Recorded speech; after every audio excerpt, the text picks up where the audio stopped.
ayuda a nosotros a entender de que la resurrección de entre los muertos es una realidad. También vimos varios ejemplos de fe y toqué brevemente también lo que es la fe en el cristiano en la parte número 2. No sé si se recuerdan del poder de la fe y las probabilidades que están a tu favor. Cuando le estaba hablando acerca de esa situación que tuve en el hospital, que me querían cobrar $8,000, oré al Señor, hablamos con el Señor, tuvimos fe y el Señor resolvió ese asunto. Y también de que cada uno de ustedes tienen testimonio de que Dios ha hecho cosas grandes con ustedes. Eso es demasiado testimonio diciendo lo mismo, de que Dios es real y que Él resuelve verdaderamente cuando el creyente cree en Él y tiene fe. Y vimos lo que es el filtro de la respuesta divina, de que no es simplemente, oh, yo voy a orar y se va a cumplir. No, no, no, no, hay un filtro. Tienes que estar en obediencia delante del Señor para que el Señor escuche tus oraciones.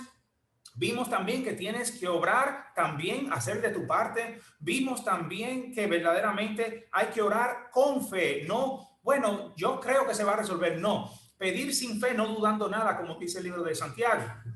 Y en la parte número 3, vamos a estar hablando lo que es la incredulidad, que es lo contrario a la fe.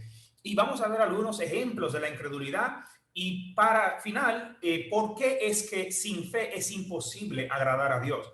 Le voy a decir algo, hermano, y esto se lo digo de confianza. Miren, hermanos, Dios se ofende cuando no tenemos fe. ¿Saben que el no tener fe en Dios le hace mentiroso? Digamos, por ejemplo, que tú dices en tu corazón, bueno, el Señor es grande, pero Él no va a resolver tal cosa. O Él no puede resolver tal cosa. En la mente pasa eso, aunque no nos lo diga por la boca. Pero tú le estás diciendo, Señor Dios, tú eres incapaz. Cuando nuestros problemas son tan grandes que nos preocupan de una manera que nos ahoga, nosotros lo estamos diciendo a Dios, Dios, tú no eres capaz. Y eso es un problema porque Dios no tolera esa ofensa. Y hermanos, tenemos que tener una fe inagotable, una fe indestructible en nuestro Señor, y nuestra fe nos ayuda a nosotros a obrar también de acuerdo a ella. La meta de este tema, la parte 3, es aprender lo que es la incredulidad, sus características y cómo la incredulidad ciega al individuo, llegando hasta el punto de rechazar a Dios. Yo podría ir un poquito más lejos. Pone a Dios como en minúscula y Dios no está de acuerdo ni se alegra ni tampoco lo deja pasar por alto. Así que, hermano, la incredulidad es un pecado tan grande que lleva a la gente al infierno. Hay mucha gente que se van al infierno no porque obraron buenas obras y porque dieron muchas limosnas, ni porque dieron una tremenda ofrenda. No, se van al infierno porque son incrédulos. La incredulidad es el pecado más grande que puede haber, porque tú estás diciendo Dios no puede o Dios no existe. Y entonces inmediatamente esa persona, por más bueno que sea aquí en la tierra, si no creyó en el Hijo unigénito de nuestro Señor, a nuestro Señor Jesucristo, no puede entrar a la gloria con Dios. No puede. Es imposible. Muy bien. ¿Qué es la incredulidad? Vamos a entrar en tema, hermanos. La incredulidad, de acuerdo al diccionario común, es el estado de no querer o no poder creer en algo. El estado de no querer o no poder creer en algo. Es un sentimiento de que no puedes creer o aceptar que algo es verdadero o real. Y se va un poco más grande. En el caso del incrédulo, la evidencia no es suficiente para creer algo. Ustedes saben, hermano, que el incrédulo dice, si yo viera a Dios, yo creyera en Él. Y eso es mentira. Si ellos vieran a Dios, creen que es un extraterrestre y cogieran una escopeta y le dispararían. Ellos dicen, si yo viera un milagro, yo creería. Pero si ven un milagro, se lo determinan a la suerte. Verdaderamente la evidencia no vale para el incrédulo. No importa que ellos lo puedan ver, el incrédulo no cree porque ha decidido no creer. Y la persona está en un estado de rechazo completo a pesar de la evidencia. En otras palabras, el incrédulo está por encima de la evidencia. Y eso es duro, hermanos, de reconocer. Ahora bien, vamos a ver algunas manifestaciones de la incredulidad. ¿Cómo se manifiestan? Y el incrédulo tiene dificultad en creer en uno o varios de los siguientes puntos acerca de Dios. Primero, el incrédulo no cree en Dios o un ser superior. Estamos hablando del incrédulo total, ¿verdad? Una persona que no cree en Dios, no el creyente necesariamente. Él no cree en Dios. Él no cree en el castigo eterno. Él no cree en lo supernatural. Él no acepta ninguna autoridad divina. Por eso es que el incrédulo tiene problemas sujetándose a las leyes y a las autoridades superiores. Él dice, no, nadie me manda, nadie me gobierna. Yo soy el único, ¿verdad? Y no acepta culpabilidad de su pecado. Miren, el incrédulo, una cosa grande, nunca toma culpabilidad. Si él hace algo y falla, no, eso fue porque fulano me dijo o porque fulano de tal. No, hermano, el incrédulo siempre rechaza la culpabilidad. Y es una persona difícil de tratar, verdaderamente. Hay algunos diferentes grados de incrédulo, ¿verdad que sí? Pero definitivamente esos son algunos atributos del incrédulo. Ahora bien, algunas características del incrédulo que lo hacen bien difícil de lidiar son las siguientes. Primero, él cree en el naturalismo. Él cree personalmente de que él nació de sí y que Dios no tuvo nada que ver en eso. En otras palabras, él cree que las leyes naturales han formado a su persona. Él es una persona antisocial. Él no cree en lidiar con otras personas. Él es duro de servir con otros. Él es un narcisista también. Es una persona narcisista, es un sádico o a veces deshonesto también e infiel. Puede tener todos estos atributos o algunos de ellos. Y como ustedes saben, estos atributos no son buenos. Una persona incrédula se convierte en narcisista o sádico porque él no cree en un castigo eterno. Él es deshonesto porque él no cree que le conviene ser honesto, porque él no cree que va a haber un cielo después de la tierra. Él es infiel porque él no cree que va a haber un castigo por sus acciones. Y verdaderamente esas son algunas características del incrédulo. Pero en las escrituras nos enseñan a un incrédulo sumamente religioso. ¿Saben que el incrédulo puede ser religioso? El incrédulo puede ser religioso. Es una persona que lee la Biblia muchas veces. Los fariseos son el excelente ejemplo de lo que es un incrédulo. Es una persona que se viste de religiosidad, pero es un impío, literalmente. Y vamos a ver algunos detalles de esto. En Juan, capítulo 11, versículo 45 al 48, y después el versículo 53, dice la siguiente manera. Entonces muchos de los judíos que habían venido para acompañar a María y vieron lo que hizo Jesús, creyeron en él. Pero algunos de ellos fueron a los fariseos y les dijeron lo que Jesús había hecho. Entonces los principales sacerdotes y los fariseos reunieron el concilio y dijeron, ¿qué haremos? Porque este hombre hace muchas señales.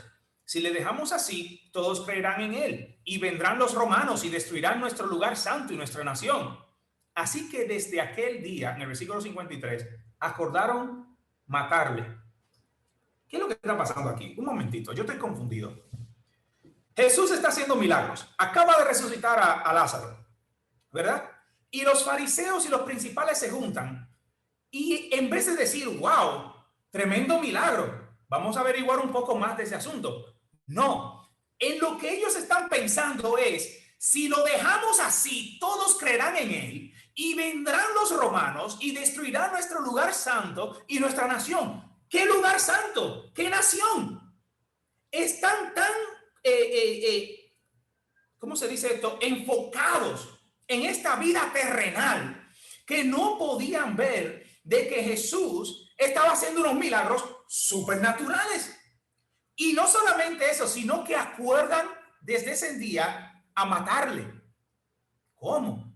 ¿Se pueden convertir en homicidas? Definitivamente. Ellos estaban más enfocados en la gloria de los hombres y en la tierra que en los milagros de Jesús. En Juan capítulo 12, versículo 12 al 19, un poquito largo, pero se lo voy a leer, dice, el siguiente día, grandes multitudes que habían venido a la fiesta, al oír que Jesús venía a Jerusalén, tomaron ramas de palmera y salieron a recibirle y clamaban, Hosanna, bendito el que viene en el nombre del Señor, el Rey de Israel.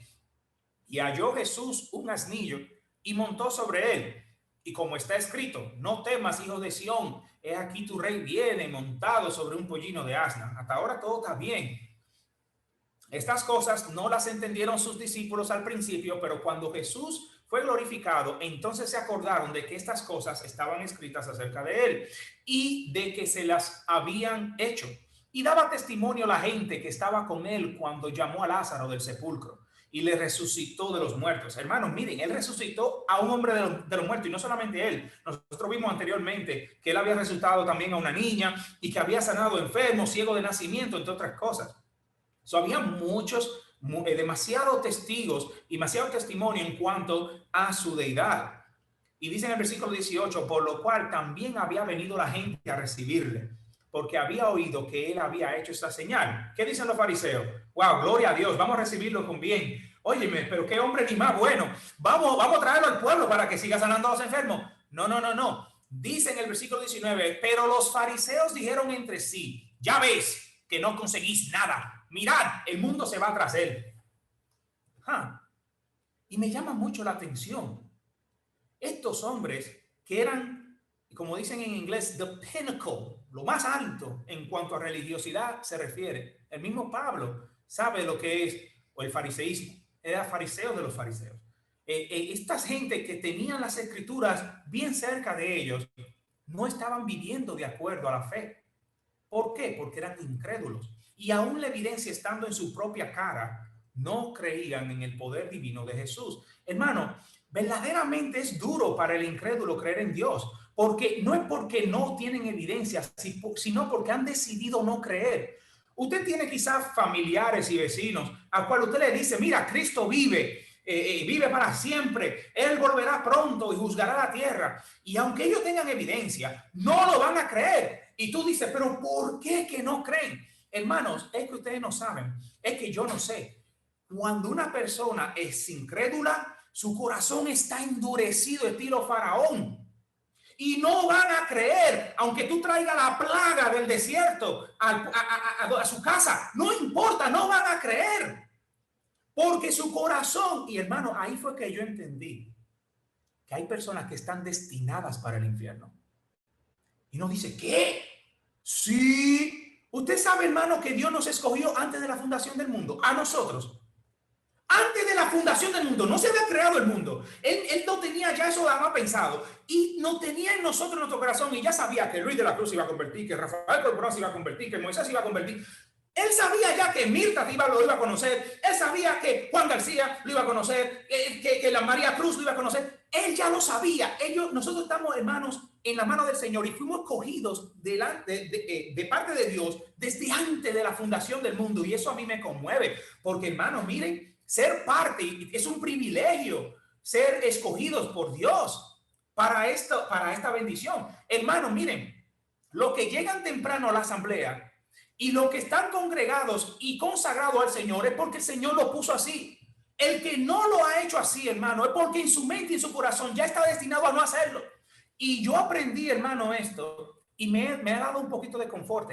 Mire, usted se faja todo el día, hermano, ponte a leer, ponte a leer, ponte a leer, ponte a leer. Y es que hay personas que no van a leer. Y cuando yo aprendí eso, yo me di cuenta, es que, hermanos, Dios es el que pone el querer como el hacer. Eso es Dios. Eso no eres tú. Tú no puedes. Tú puedes decirle todo el día y no lo van a hacer porque están destinados para eso. Miren, es triste, hermano, es triste, pero hay muchos de entre nosotros que sirven al Señor con devoción. De entre las damas yo veo hermanas que están fajadas siempre haciendo los estudios bíblicos y hay otras damas que no están en eso. Que hay que forzar, es como levantar una piedra para arriba, una montaña. Usted ha lidiado con hermanos que tú tratas de enseñarle y como que es como levantar una piedra arriba de una montaña y tú sube, que sube y sube. Pero hay otro hermano, que suben solo, que parece una goma, como un carro. Tú no tienes que forzar mucho. ¿Por qué? Porque Dios lo ha puesto en el corazón. Hay personas que están destinadas y hay personas que no lo están. Y los fariseos, aunque tenían la evidencia en la mente, en el corazón y en los ojos, lo podían ver. Ya ellos estaban totalmente convencidos de su punto de vista. Y hablando de eso, ¿puede el creyente ser un incrédulo? ¿Puede el creyente ser un incrédulo? Y esa es una buena pregunta. ¿Puede el creyente ser un incrédulo? Y de acuerdo a las escrituras parece ser que sí. ¿Saben por qué, hermanos? Porque miren, esta imagen, ¿de quién es? Es Tomás. Y no Tomás Martínez, no estamos hablando de Tomás Martínez, estamos hablando de Tomás de las escrituras. Dice que, pero Tomás, en capítulo 20, versículo 24 a 27 de Juan, pero Tomás, uno de los 12, llamado Dídimo, no estaba con ellos cuando Jesús vino. Y hablamos de evidencia, por cierto. Recuerden, hermano, que había mucha evidencia y hombres de fe que tenían ya testimonio de que Jesús resucitó. Tomás lo escuchó y no lo creyó. Y eso es muy delicado, hermano. Es como que si Moisés o Carlos o Luis me dicen a mí, óyeme, yo vi tal y tal cosa, te lo estoy diciendo. Y yo digo, no, usted no está, usted está hablando caballá, ¿qué pasa? Y después me lo dice otro hermano, hermano, yo lo vi. No, usted está hablando caballá. No, hermano, el testimonio es muy importante y depende de dónde llegue, pero de una persona de confianza y de fe que tiene un excelente testimonio, yo tengo que creerlo, por lo menos ponlo en alta posibilidad. Y Tomás no creyó. Miren lo que dice en el versículo 25. Le dijeron, pues, los otros discípulos, al Señor hemos visto. Él les dijo, si no viera en sus manos la señal de los clavos y metiere mi dedo en el lugar de los clavos y metiere mi mano en su costado, no creeré. Esa es una decisión. No voy a creer, aunque nada más que yo le ponga la mano. Y eso es importante, hermano, que el incrédulo decide. 8 días después estaban otra vez sus discípulos dentro y con ellos Tomás. Llegó Jesús estando las puertas cerradas y se puso en medio y les dijo, pasa a vosotros. Hermanos, yo creo que Tomás se salvó aquí. Miren, ¿saben por qué? Porque aquí el Señor no lo quemó inmediatamente, le dio una pelita como suave, no le dio una pela bien agresiva. Le dijo, luego dijo Tomás, pon aquí tu dedo y mira mis manos y acerca tu mano y métele en mi costado y no seas incrédulo, sino creyente. Una reprensión de película. Y ustedes saben que Tomás le dijo, Señor mío y Dios mío. Y el Señor le dijo, bienaventurado los que no vieron y creyeron. Demasiado testimonio hay. ¿Por qué tú no creíste, Tomás? Y yo creo que de ese entonces Tomás no volvió a decir palabra. Porque verdaderamente, de ahí en adelante, él tuvo que ser más creyente que incrédulo. Y el creyente puede caer en la incredulidad. Vamos a ver algunos ejemplos. La manifestación de la incredulidad en el cristiano puede surgir de la siguiente forma. Por ejemplo, usted quizás no cree que Dios obrará beneficiosamente a tu favor. Digamos, por ejemplo, tú estás buscando un empleo y tú estás en el interview y tú estás tan preocupado, tú dices, no, no lo conseguí el trabajo. Después que tú saliste, no, yo no lo conseguí. Eso fue fatal. Yo no lo voy a conseguir. Oye, mi hermano, pero ten fe. Yo tengo que darle un testimonio. En una ocasión, hace mucho tiempo, yo llevé a los niños a Pensilvania en un automóvil rentado. ¿Y qué sucede? Que cuando volvimos desde Pensilvania para Nueva York, se me acabó la gasolina. No me di cuenta que se estaba acabando la gasolina. Y yo estaba en New Jersey todavía, no había cruzado el puente. Y había un tapón, hermanos, de películas, pero un tapón. Y yo sin gasolina. Y esa cosa apuntando, dándome la señal de gas, que le falta gas, ping, ping, ping, ping. Y yo, Dios mío, Dios mío. Y le digo yo a los muchachos, nos quedamos aquí. Tú y tú me vas a ayudar a empujar. Y ustedes me van a ayudar a llevar el carro para la esquina. Y yo, Dios mío, esto no va a ser así. Ya no queda en el puente. Yo no quiero hacer este tapón. Que esto. Y uno de los muchachos, después de verme hablando tanto, me dijo, óyeme, pero ya deja que Dios trabaje. Y dije yo, mira, me reprendió un muchacho y lo acepté y dije, mira, tienes razón. Curiosamente, el carro aguantó hasta cruzar una salida y cuando salimos, la gasolinera ahí mismo. Y ustedes no lo van a creer, hermano, el carro se paró ahí mismo cuando le iba a poner gasolina. ¿Cuál es el susto? Cógelo suave. Dios va a obrar beneficiosamente a tu favor. Y Él siempre está a tu favor. Y lo vamos a leer brevemente en un poco de tiempo. Pero verdaderamente Dios está siempre a tu favor. Perdón, que aquí se escribió. También el creyente, cuando es un incrédulo, está siendo afectado por la incredulidad, toma decisiones sin tomar en cuenta a Dios. ¿Ustedes saben lo que es, hermanos? Tomar una decisión sin que Dios le haya dado un sí. Y eso ha ocurrido muchas ocasiones. Yo se le puedo dar, hermano, testimonio de esto. Porque no puedo hablar si yo no practico. No puedo, en ninguna manera. Y cualquier predicador que está aquí o en el púlpito, o en un púlpito virtual, ¿verdad? Como ahora, ¿verdad? Pero cualquiera que esté predicando tiene que practicar lo que está hablando. De otra manera, ¿verdad? No tiene fuerza, el Señor no le da fuerza para hablar. Pero tomar una decisión fuera de la voluntad de Dios es un símbolo de incredulidad.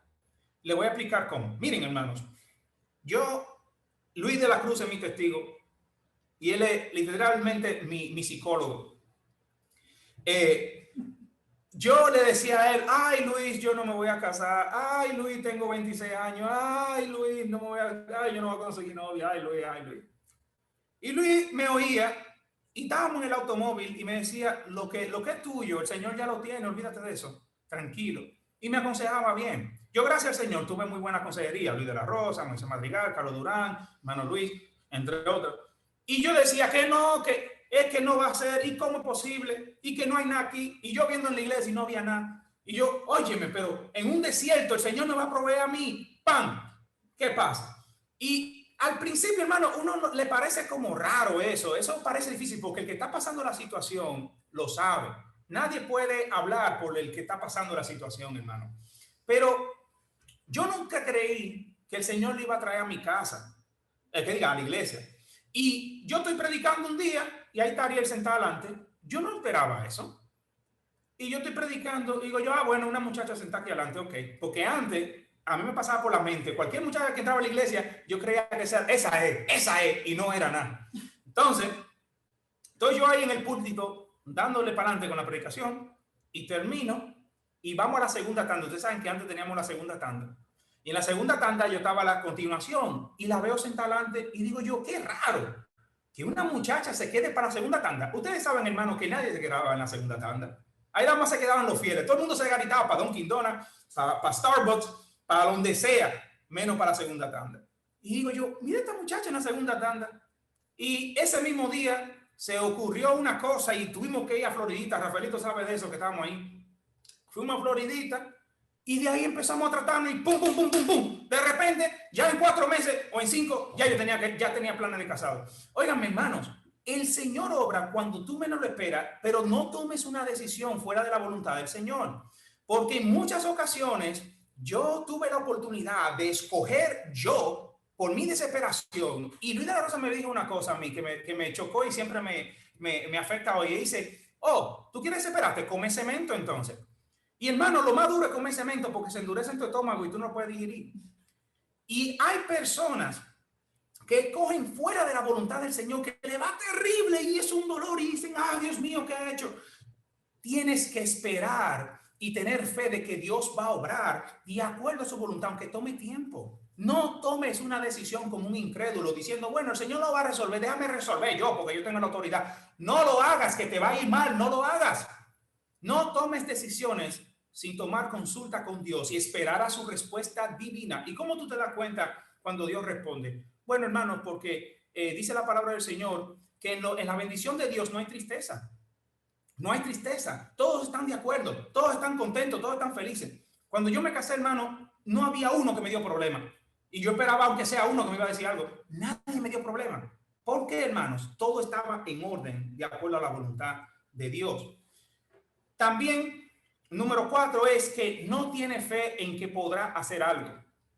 El creyente que empieza a dudar de que tiene la capacidad está muy equivocado para hacer una cosa o la otra, en el sentido de trabajar en la obra del Señor o en lo secular, por ejemplo, en un trabajo o en un oficio. Y dice, bueno, yo no puedo hacer eso, eso está fuera de mi capacidad, pero usted te olvida que Dios es el que capacita. Tú dices, bueno, yo no soy un predicador, espera que Dios te capacite. Si tú estás estudiando las escrituras y estás haciendo lo que Él quiere que tú hagas, Dios te preparará. Eso no tiene que ver contigo, eso tiene que ver con el poder de Dios.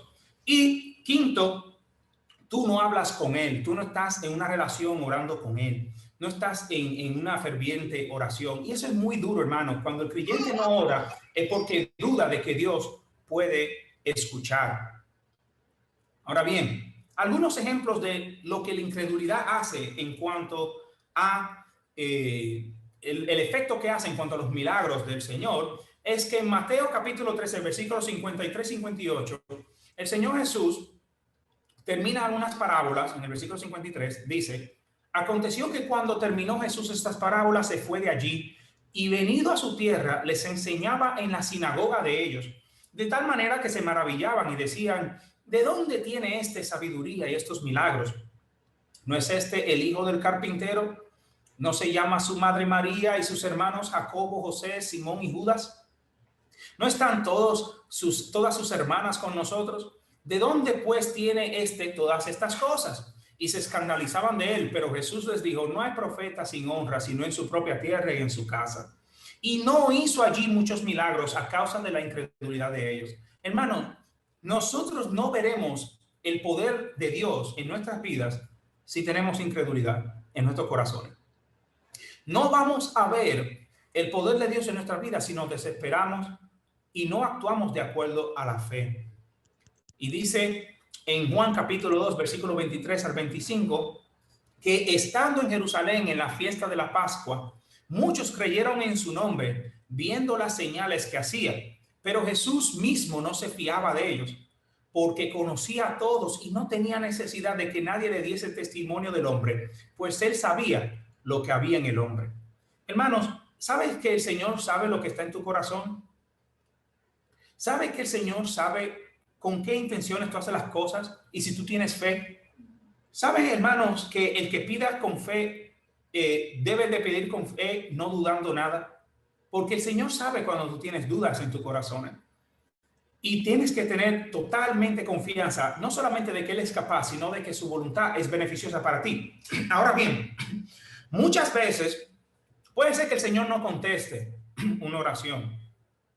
Quizá uno dice: oh, no lo contestó. No es que no lo contestó, es que está tomando tiempo. Hay algunas cosas que toman tiempo y a nosotros nos gusta la cosa rápido.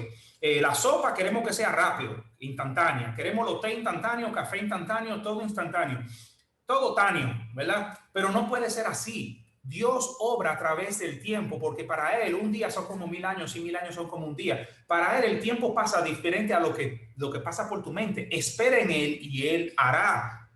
Nosotros tenemos tiempo, hermano, que queremos comprar una propiedad, una casa, una cosa. Y el Señor nos ha permitido la oportunidad. Dice: espérate, aguántate ahí, en ese apartamentico ahí tranquilo. Y estamos felices. E incluso, hermano, miren, una cosa que me di cuenta es que yo siempre he querido tener una casa. Pero el Señor me está diciendo a mí, y mi oficio, y la iglesia. Y entonces, ¿qué va a pasar con la congregación? Muchas veces uno quiere mudarse y volar lejos, y irse rápido, vámonos de aquí, vámonos para otro país. Pero hermano, miren, Dios está primero. Dios está primero. Y muchos de nosotros a veces se nos olvida eso, que Dios está primero. Dios está primero, segundo y tercero. Dios está primero, su iglesia está primero. Y el Señor, cuando tú lo honras, dice 2 Samuel 2:30, yo honro a los que me honran. Dios te ha de honrar a su debido tiempo, dándote exactamente lo que tú deseas o mejor de lo que nosotros podemos aspirar. Es imposible, hermanos, tener una relación con Dios como un incrédulo. Sea creyente o sea un impío, no se puede. Es imposible. ¿Por qué? Porque hay una barrera imposible de rebasar por la incredulidad. En Hebreos capítulo 11, versículo 6 dice que, pero sin fe es imposible agradar a Dios, porque es necesario que el que se acerca a Dios crea que le hay. Óiganse esto, no solamente tienen que creer que Él existe, también tienen que creer que Él es galardonador de los que le buscan. En otra palabra, tú tienes que creer en que el carácter de Dios es bueno, aunque las cosas no te vayan tan bien como tú quieras, por hacer la voluntad de Dios. Tienes que creer de que Él es bueno, de que Él es totalmente, perfectamente, excelentísimamente bueno. Y si tú entiendes eso, no importa cómo Dios te conteste, y aunque las cosas te estén yendo mal porque estás sirviendo al Señor, cógelo suave, porque el carácter de Dios no cambia. Él es bueno y tiene un plan. Tranquilo, deja que Él haga su obra a su tiempo y Él lo hará sin problema, hermano. Tú no vas a tener problema. Sin problema. Cuando uno hace las cosas a su manera, sin esperar la voluntad del Señor, hermano, le va tan mal. Y nosotros que somos pecadores, seres humanos al fin vamos a decir, no, eso está bien, eso está bien. Lo más duro, hermano, es admitir que lo hicimos mal. Eso es duro. Nadie quiere admitir que está mal. Yo nunca he escuchado a nadie diciendo, hermano, yo hice esto mal y yo pequé, perdóname. Bienaventurado el hombre o la mujer que en alguna ocasión diga, yo estoy mal, Señor, ayúdame y corrígeme. Porque el ego entre nosotros, nuestros corazones, no nos permite hacer eso. Tenemos que orar al Señor para que nos dé la humildad suficiente para entender eso. Bienaventurado el hombre o la mujer que admite su error. Y en Santiago capítulo 1, versículos 6 al 7 dice, pero pida con fe, no dudando nada, porque el que dude es semejante a la onda del mar, que es arrastrada por el viento y echada de una parte a otra. Y miren la advertencia peligrosa. No piense pues quien tal haga que recibirá cosa alguna del Señor. No va a recibir nada. Y hermano, es duro. No somos perfectos. ¿Cuántas veces yo he cogido fuera de la voluntad del Señor y me ha ido malísimo? ¿Cuántas compras hemos hecho con el dinero que el Señor nos da que no son beneficiosas para la obra del Señor o no son beneficiosas para nosotros porque nosotros lo decidimos y no oramos al Señor? ¿Cuántas veces hemos perdido dinero o hemos perdido bendición o hemos perdido oportunidades por hacer cosas fuera de la voluntad del Señor? Hermano, yo tengo un sinnúmero de ejemplos, porque no solamente fue lo bueno, también lo malo. Yo también sé escoger fuera de la voluntad del Señor. Aquí todo lo hemos hecho. Así que, hermano, es delicado este asunto. Hay una solución para nosotros. Bueno, son 5 partes y son las siguientes. La solución número 1 es tener una relación real con Dios. En Santiago capítulo 2, se lo voy a leer, versículo 23, dice, y se cumplió la escritura que dice, Abraham creyó a Dios y le fue contado por justicia y fue llamado amigo de Dios. ¿Puede Dios llamarte hoy amigo porque tú crees en él? ¿Saben que, hermanos, que esto no es exclusivo para Abraham? Nosotros somos amigos de Dios. Dice, vosotros sois mis amigos si hacéis lo que yo os mando. Eso no es exclusivo para Abraham. Se menciona así, pero el Señor le dice, todos son mis amigos si hacéis lo que yo os mando. Santiago capítulo 2, versículo 23.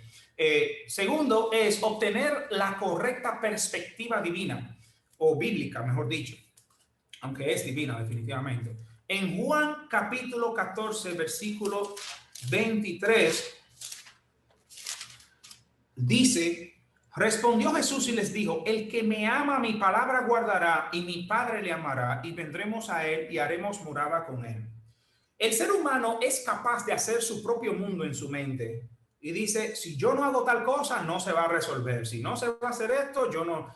Hermano, miren, tenemos que borrar nuestra perspectiva y obtener la perspectiva de Dios. Cuando yo tengo mi propia perspectiva, a mí me da dolor de cabeza, me da estrés. Yo pienso que las cosas me van a ir mal si no hago tal cosa, si no hago tal otra. Y hermano, hay mucho ejemplo en cuanto a eso. Pero obtener la respuesta divina te da la correcta perspectiva, que es la perspectiva bíblica. ¿Y cuál es esa perspectiva bíblica? Que Dios vendrá a él, hará morada contigo, y no solamente hará morada contigo, sino que obrará. Y obrará a tu favor siempre, aunque parezca lo contrario, él obra a tu favor. El número 3 es creer en el carácter amoroso de Dios. Cuando usted arregla su perspectiva, usted también empieza a creer en el carácter de Dios, que el carácter de Dios es bueno. Jeremías 29:11 es un versículo favorito mío. Dice lo siguiente, se lo voy a leer. 29:11. Porque yo sé los pensamientos que tengo acerca de vosotros, dice Jehová, pensamientos de paz y no de mal, para daros el fin que esperáis. ¿Sabes que Dios piensa siempre lo mejor para ti? De alguna manera u otra, Él quiere bendecirte. Él quiere que tú seas bendecido en gran manera.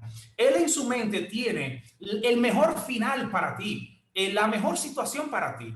No estoy hablando de la situación en cual tú estás ahora, que quizás estás incómoda o incómodo, quizás tú estás en una situación difícil. No, ese no es el fin de Dios. El fin de Dios es decir, tú lo obedeces, Él te va a dar un fin maravilloso para ti. Y verdaderamente yo espero ese fin. Yo hablo con el Señor y digo yo, Señor, ¿cuál es el fin que tú tienes para mí? Y porque el fin que Dios tiene para nosotros es que eso pone a uno a meditar mucho, hermano, y pone a uno como en otra dimensión. El fin que Dios tiene preparado para ti, ¿cuál es? Tú oras al Señor y Él te lo declarará. Y Él nunca te va a poner en una situación en la cual Él no te va a socorrer. Número 4 es reconocer que Dios sabe y tú no. Y verdaderamente eso es duro para el hombre y la mujer admitir. Tú y yo no sabemos nada. A mí me da toda la cuerda, hermano, cuando alguien está dando un consejo, digamos, por ejemplo, un hermano anciano está hablando con otro y le dice, sí, yo sé, yo sé, yo sé. Hermano, usted no sabe, si usted supiera, usted no lo estuviera haciendo. Debemos de dejar el yo sé para un lado, ponerlo en un zafacón y decir, Dios sabe, tiene razón, déjame escuchar.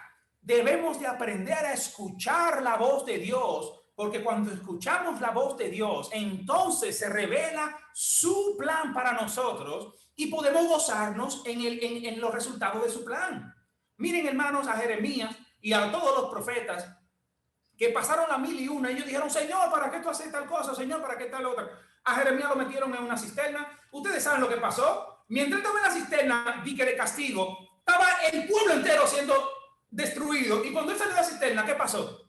Ah, no le pasó nada. Miren, hermano, verdaderamente a veces Dios te pone en una cisterna para protegerte de algo peor. Así que, hermano, tengamos mucha cautela de que tú no sabes, Dios sí lo sabe. Y lo último, y yo me acuerdo de esto por hermana Yocasta, que una vez me dio un verso de los niños, pero es volver a ser como un niño. Es que tienes que ser como un niño. Miren, los niños se la creen todas. Todas. Y Mateo capítulo 11, versículo 25, tenemos que volver a ser como niños. Dice, en aquel tiempo respondió Jesús y dijo, te alabo, Padre, Señor del cielo y de la tierra, porque escondiste estas cosas de los sabios y de los entendidos y las revelaste a los niños. Hermanos, cuando somos niños delante de Dios, cuando aceptamos su voluntad y decimos, sí, tú sí sabes, sí, Señor, yo dependo de ti, y Él te agarra de la mano y tú caminas donde Él camine y lo sigue como un niño que se pierde cuando la mamá no está o el papá no está y empieza a dar gritos, ¡ay, dónde tú estás! Miren, hermano, tenemos que ser como niños buscando la voluntad de Dios y aceptándola. Y último, en el capítulo 18, versículo 3, dice, de cierto os digo que si no os volvéis y hacéis como niños, no entraréis en el reino de los cielos. Hermano, esa es la barrera. La barrera principal de entrar al reino de los cielos es ser como un niño y creer, tener fe en que Dios hará, creer fe en la resurrección de entre los muertos. Y verdaderamente, si tú crees, es porque Dios escogió que tú creyeras. Y si tú no crees, desgraciadamente, es porque ya tú estás destinado a no creer. Queridos hermanos, concluyendo en esta mañana, le doy las gracias por su atención. ¿Saben por qué el Señor Jesucristo dio tanta cuerda con los fariseos y tanta brega? Y le decía, escribas y fariseos hipócritas. Hermano, la religión es lo más duro que hay. Cuando una persona es religiosa, cree que está bien y que él lo que está haciendo es suficiente y sucesivamente, y Dios no puede trabajar con un corazón endurecido. Y lo peor de todo esto es que son endurecidos por causa propia. Es que una persona dice, yo no quiero creer en esto, yo quiero creer en lo otro. Y saben, hermanos, Dios no puede trabajar en corazones duros. Él lo tira al infierno. Él quiere trabajar con niños. Nosotros, hermanos, delante del Señor somos como niños, debemos de glorificarle como tal. Así que, hermanos, en esta mañana yo concluyo esta parte. Les doy las gracias al Señor por darme esta oportunidad